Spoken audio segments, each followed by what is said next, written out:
So what happened as a result of that CD boom is there was a false sales spike that occurred. Okay, there was an intense increase in sales. There was money flowing like you wouldn't believe. I'm telling you, honey, I went to Grammy parties back in the day. I remember one year going to 5 or 6 parties held by each one of the major label groups. Back then there were still 5 or 6 major label groups, and each of them would try to outdo the other. It was stupendous. You had champagne flowing, you had shrimp the size of baseball bats, you had people spending so much money, it was insane. And they gave fabulous, fabulous parties, and it seemed that the good times would never, ever end. But what in fact happened is that the CD boom then flattened out. People ended up finishing the replacement of all of their old vinyl cassettes, 8-tracks, etc., and then the sales spike normalized. Okay, you have, in addition to that, the consolidation of the industry and other factors such as technology and the internet that increased the number of independent records and artists who were able to get their music into play, and suddenly things didn't look quite so good anymore. The incredible good fortune that the record industry had experienced didn't continue. And one of the things that happened during that sales boom period is that the record retailers severely overexpanded. They had the notion that this wonderful the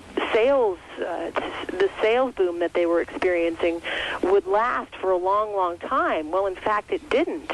So what ended up happening is when the sales began to subside, a lot of the record retailers started going belly up. They started going bankrupt. I don't know if you've noticed that over the last 5, 6, 7 years. Mm-hmm. That, and of course, as I mentioned, industry consolidation and technology really taking a hold has turned the industry on its ear.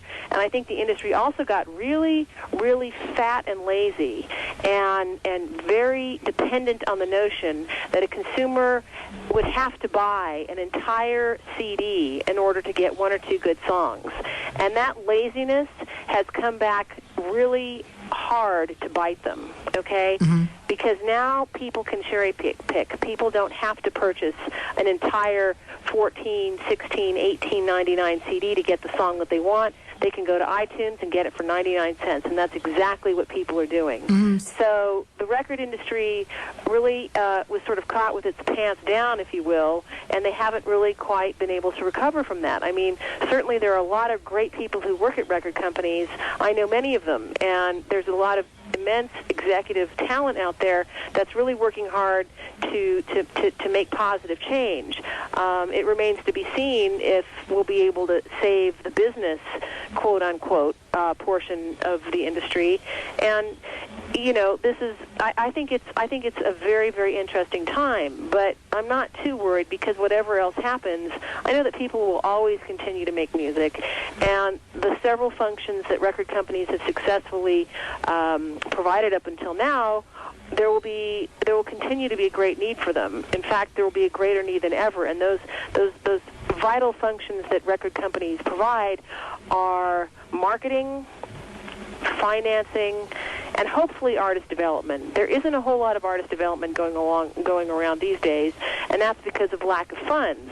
But when it's done properly, that is such a vital service that a label can provide, because development is incredibly crucial to creating and sustaining a long-term career in music. Right, because I definitely agree. In that, you answered my question about why there's not really enough artist development, because, you know, back when Motown was big, they had to go to charm school, and they were trained from the ground up to be, you know, pop artists. And well, you're right. And Berry Gordy had what he called a hit factory, where each artist was trained in how to walk, how to talk, how to present himself, how to dress.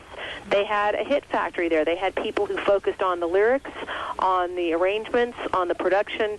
Every single facet of what Berry Gordy put out was planned and calculated in the best possible way, and that's why that man created such an empire that we still feel the influence of to this day.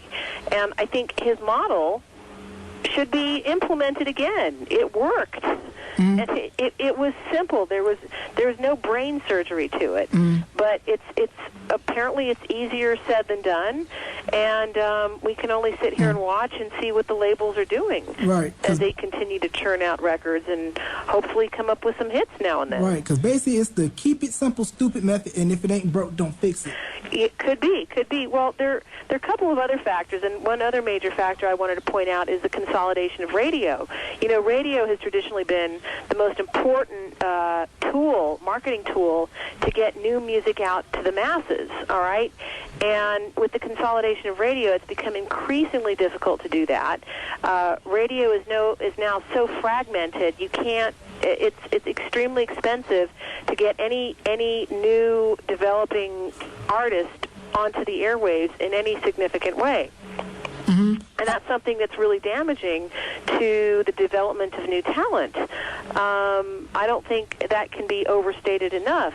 And when that happens, when you have one or two guys programming 80 or 100 or 400 radio stations, and they're not even in the same region, but they're programming it based on some predefined format, that sort of robs listeners like you and me of an opportunity to hear new stuff, and it robs artists and entrepreneurs trying to promote new records of an opportunity to get their music on the airwaves. Right. So I think that's a big problem right there. And that's definitely, like with the Telecommunication Act of 96, it deregulated radio, because back before that act, you had competition amongst different stations in different markets, and from 1988 to 93, you were employed at MCA Records as Associate Director of Marketing, correct? Correct. And it was right around that time period. MCA was hot because you guys had New Edition with Any Heartbreak. You had Bobby Brown. We had Uptown BBD. Records with Andre Jarrell. Yep. So what was it about that period? It was like R&B and pop